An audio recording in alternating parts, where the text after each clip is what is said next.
Olá, boa noite, a paz do Senhor.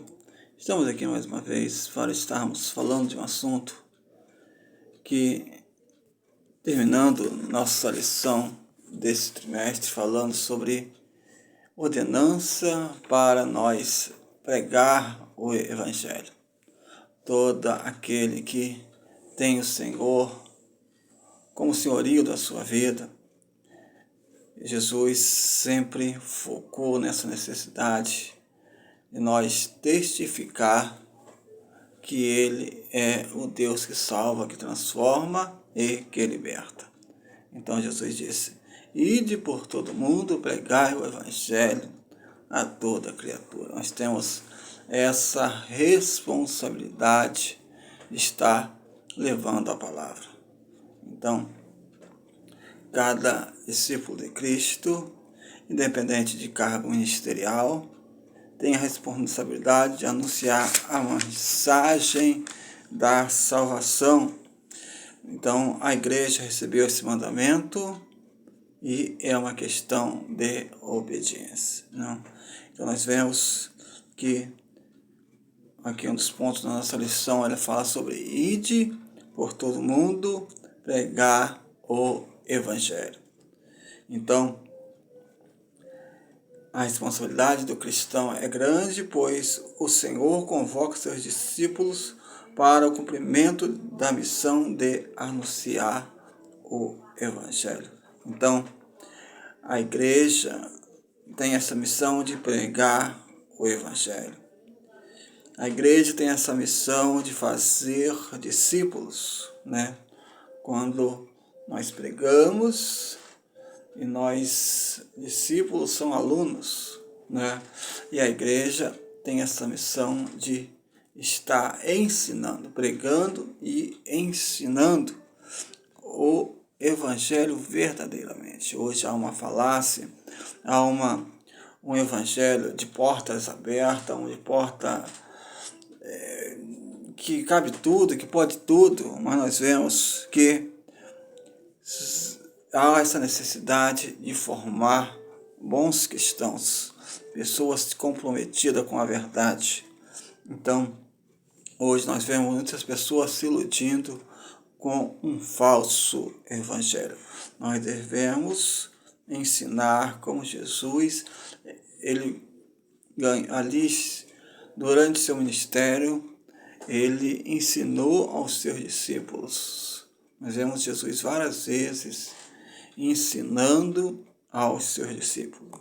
Nós devemos ser testemunhas até aos confins da terra. Devemos levar esse evangelho aos nossos familiares, nossos vizinhos, colegas de trabalho e todos que estão à nossa volta. Devemos testificar do amor de Jesus. Pregar a palavra em todo o tempo. Então, o que semeia a palavra. Então, a semente é a palavra de Deus. Nós vemos que quando Jesus contou essa parábola, Jesus também, ele explicou essa parábola, né, que a palavra é a semente. E muitas vezes não se acha uma terra boa para essa semente germinar, né?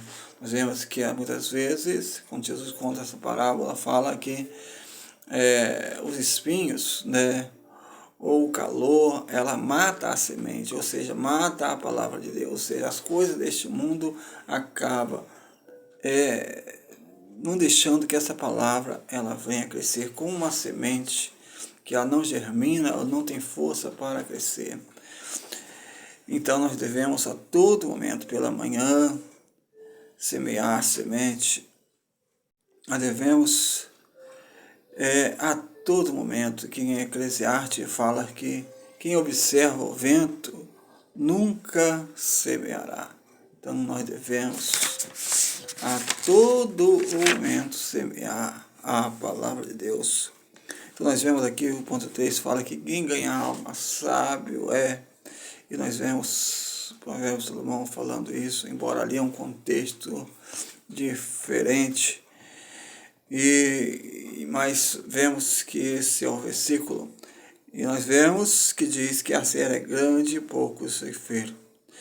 Então nós podemos anunciar a palavra de Deus pessoalmente, nós podemos testificar como testemunho pessoal, o exemplo de vida, que nós podemos ajudar aqueles que estão no campo missionário financeiramente, nós podemos abrir nova fronte de trabalhos, ou ajudar aquelas que estão abertas.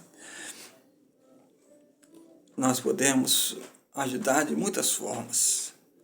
Então, nós vemos que os campos, Jesus falou, já estão brancos para a ceifa. Jesus identificou uma multidão e teve grande compaixão deles, porque andavam desgarrados, errantes, como ovelha que não tem pastor. Então, Jesus, ele viu aquele povo, que eles estavam ali como ovelhas que não têm pastor, estavam errantes. Jesus teve compaixão daquele povo. Então nós vemos que devemos, lá em Romanos 10, diz que qual formou são os pés daquele que anunciam coisas boas. Devemos sempre falar que o Senhor morreu na cruz pelo nosso pecado e deu seu Filho unigênito para salvar a humanidade. Isaías fala que Deus está com seus ouvidos abertos, mas muitas vezes a nossa iniquidade, nosso pecado faz separação entre nós e o nosso Deus. Nós venhamos ter em nossa vida esse desejo, esse prazer de estar servindo ao Senhor. Se você está ouvindo essa mensagem, este vídeo, que ainda não teve esse encontro verdadeiro com o Senhor, deixe essa semente ela crescer em seu coração. Aceitar o Senhor como o único Deus verdadeiro, Deus que salva, que transforma, o Deus que liberta. Que Deus venha te abençoar, a você, a sua casa e a sua família. Josué, ele falou um versículo que chegou até os nossos dias, né? Quando ele estava ali pregando ao povo, ele fala: escolhei hoje a quem servais, porém eu e minha casa serviremos ao Senhor. Escolha a melhor parte, escolha servir ao Senhor. Que Deus venha te abençoar, que Deus venha guardar você e a sua casa, em nome de Jesus. Amém.